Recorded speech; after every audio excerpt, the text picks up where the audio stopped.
what's up? This is King Up Rock. I'm over here with another legendary dancer. I'm going to give you a little bit of history about his foundation of where the dance came from, what he saw.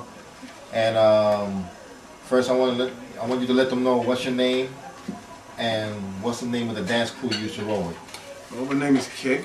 Originally, my real name is Jeff, but as my growing up in the projects and in the hood, in the neighborhood, they called me Kick because I used to write graffiti, K-I-C-K 106. I used to be down with CW, CIA, TKA, all that good stuff. But other than that, when I was growing up in the neighborhood, as rock became, when I first got introduced to it, it was amazed when I used to see this type of stuff, man. I just wanted to go home every day and just practice and learn, come back with a different move every day, every weekend. The first time I saw it at, I was working in USA roller skating ring in Roosevelt. And I came down, they was interviewing a contest with Rocksteady against Floor Masters. And it was on the show called That's Incredible. And I was like, wow, that's incredible here, filming it. And I said, what do they call that? So these guys are sweeping the floor. I'm like, yo, it's like this dust in the floor, and that's amazing. And this kid named Eddie Ed and Mr. Freeze, they took me under their wing. And I said, yo, I like that, I want to learn that. And they didn't know Up Rock. So I said, okay. We went to the roller skating ring, Oasis over here on, I think it's Metropolitan, Manhattan Avenue.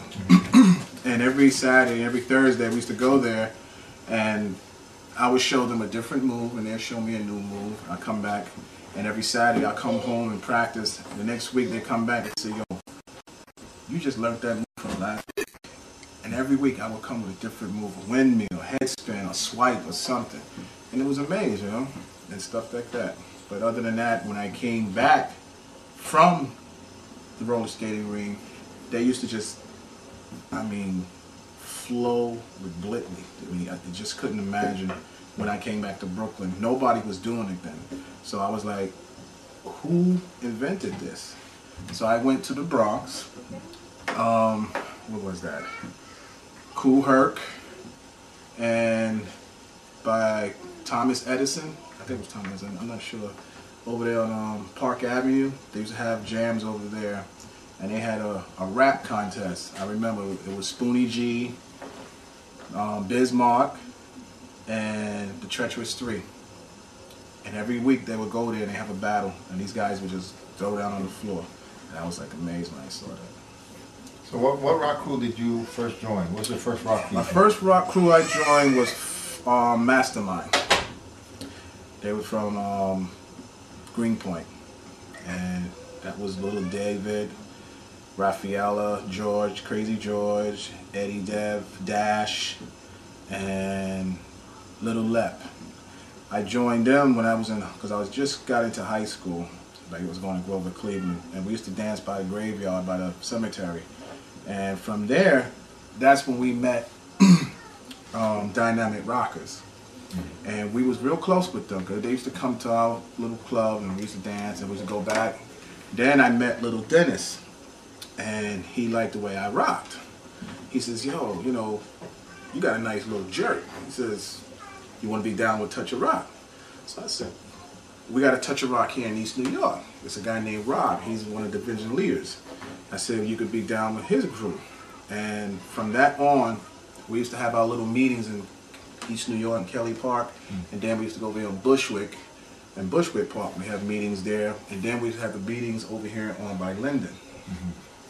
And we all get together, we have our little meetings, all the group leaders come together, and Dennis would give out flyers or whatever, pronounce, you gotta have the right type of colors, you gotta have the right letters on your shirt, you can't be rocking your vests and different things and it doesn't look right, because he'll go up to you and he'll take it right off and say, yo, you ain't down with the crew no more. And from then I joined Touch of Rock, and Touch of Rock, after Touch of Rock, that's when I met you.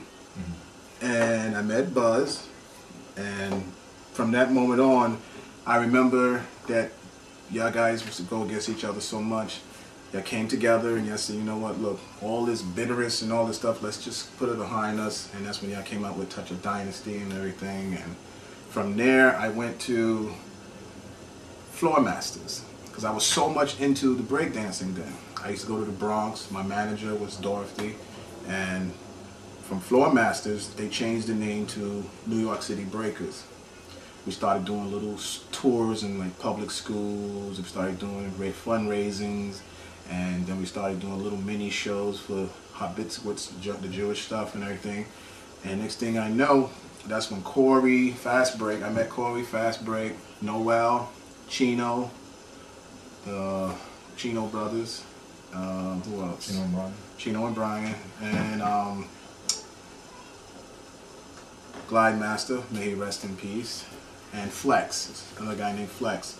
And we started doing little tiny tours and stuff like that. And then we finally realized, one of us decided to get a lawyer, and we find out that our manager was ripping us off. She was getting all the money and paying us what she wanted to pay us. But at that time, no one was grasping into what was done. It was just happy to go places and do dances and stuff like that.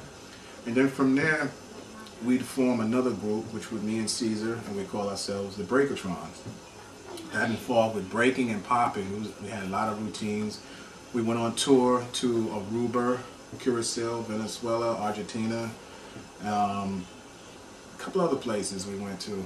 Holland, we went to Holland. We was out there for a whole month. We came back and we entered a contest in Roseland and took first, second, and third. That was weird. And from there we just developed into, you know, going into the community and trying to dance and enhance things. Mm. What would you say would be the most memorial battle that you witnessed and back in the days of two rock crews? Two rock crews. I would say Touch of Rock against Touch of Class. Touch of Rock versus Touch of Class? I remember that was in St. Barbara's Church. What clothes you used to wear back in the days as a rocker? We used to wear the sweatshirts with our names on the back. We used to wear a vest, the burgundy or the gray vest, the beige vest with the black letters. I used to wear that every day. That was my street clothes. I used to wear that. I was going everywhere. Touch of Rock, T-O-R right here. We even had hoodies.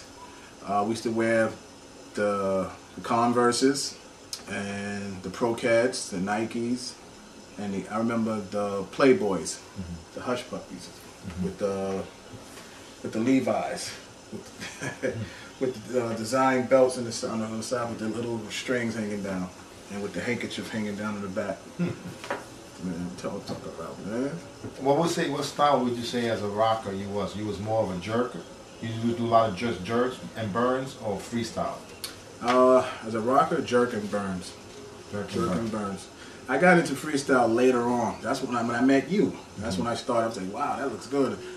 3 people doing the same routine at the same time, and it's more creative, more active, because you cover more floor than just burning and jerking. You get tired real fast. Freestyle, you have a chance to exhale, breathe a little bit. You're listening to, because you're going with the beat, and you're cinemizing how much energy you're going to use, because the beat, you can pick a slow record, you can pick a fast record, but the slow record gives the people more time to actually see the moves that you're doing. Jerking and burning, you just, especially Sex Machine, man. Watchman. You're like, you come on, you singing tiny. I be getting out of breath, man. We be trying to do up rock.